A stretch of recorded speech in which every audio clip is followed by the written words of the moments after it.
we normally, when we think in our faith, we take for granted that we always believe in resurrection. And when we read the Bible, we think that this is something that is normal. But for real, in the Bible, the Hebrews, for a long time, they didn't believe in resurrection. They didn't believe in a life after this life, a real life after this life. But 2 centuries before Christ, when the Hebrews were persecuted for his faith, start to grow in them the idea that God must give some kind of prize to those who suffer for keep their faith in God. And so they come out with the idea that after this life, we are going to rise, some for life in friendship with God, and some according to their behavior to condemnation. When Jesus lived, the Hebrews were divided. Some believe in resurrections, others refused that idea because it was against the tradition. Those who believe in resurrection were the Pharisees, and those who reject the idea were the Sadducees, names that you find in the Gospels. This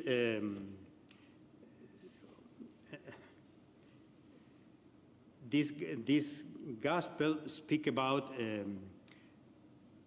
introduce us a family that was friend of Jesus.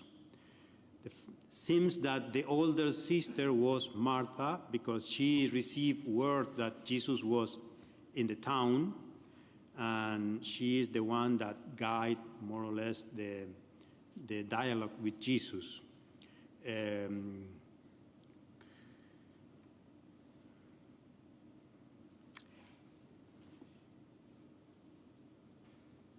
Because I thought in the whole gospel, not this short version, sorry.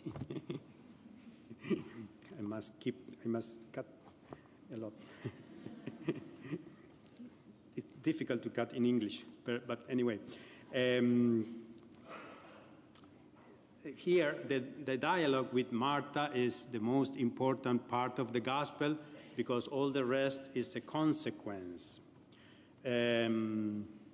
Of course, Jesus believed in resurrection, and it seems that Martha also believed in resurrection. But we must take care when we read the gospel, because she was not so sure in her faith regarding to Jesus. She believed in Jesus, but she thought that Jesus was, as most of the people at that time, Jesus was a prophet. And she compared Jesus with 2 prophets of the Old Testament, Elijah and Elisha. Sorry if my pronunciation is not clear, because these 2 prophets do some kind of miracles, helping the people in general, but especially in this case, both raised 2 boys in different situations. And so she thought that Jesus was some kind of prophet, and for this she said in some point of the gospel that she knew that God always hears his prayer and answer it.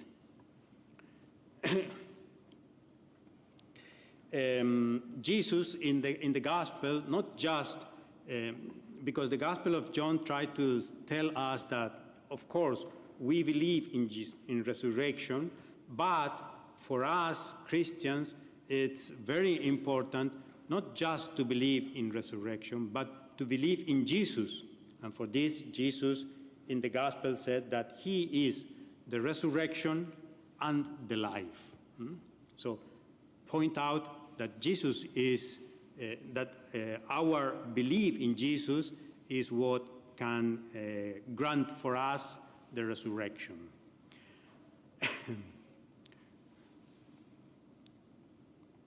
The second part of the gospel,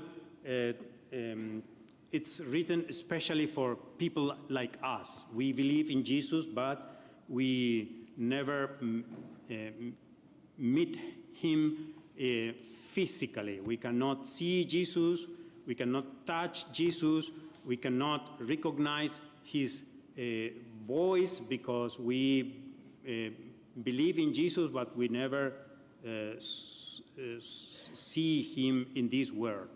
And so the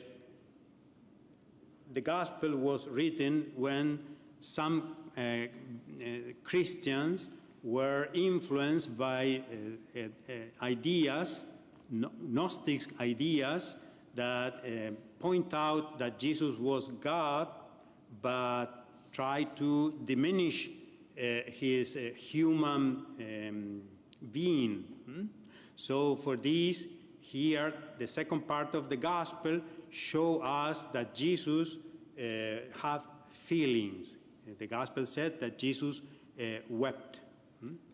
That tried to show us that Jesus was really a man. And this is very important for what we are going to see during the week, during the following weeks. And finally, in the gospel, we see that Jesus behaved like a prophet. Martha thought in Jesus as a prophet and said, whatever you ask to God in prayer, God will answer you. So Jesus behaved in this way. But if you read in general the gospel, you will see that Jesus, the gospels normally try to show us that Jesus was not just a prophet, but more than a prophet.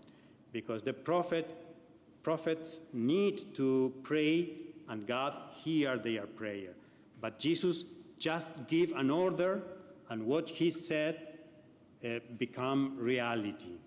So Jesus gave an order, take your, for example, when there's a guy that cannot walk, and he gave him an order, and he rise and start to walk.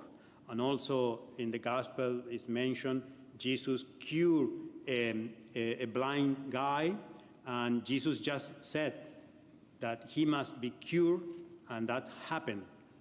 So without prayer, because the gospel always tried to show that Jesus was more than a prophet. But here in this gospel, Jesus prayed before doing this miracle.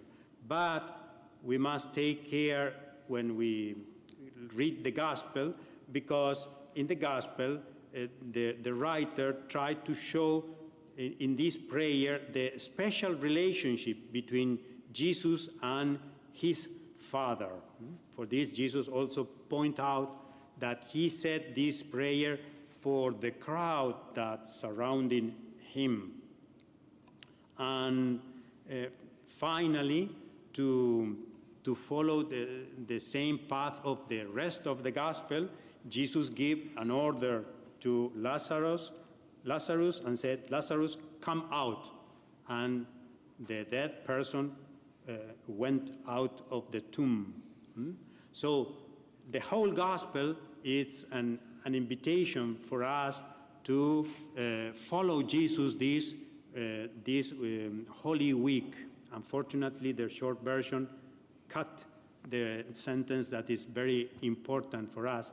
Thomas, one of the disciples that don't believe or have some doubts about Jesus, Thomas said in the gospel, let's go with Jesus to die with him in Jerusalem. So this is the invitation that the gospel brings to us, to know that Jesus as a man is going to Jerusalem to die for our salvation, and Jesus will suffer in Jerusalem as a real man, and we are invited to go with him and discover that with his death we receive resurrection and life forever.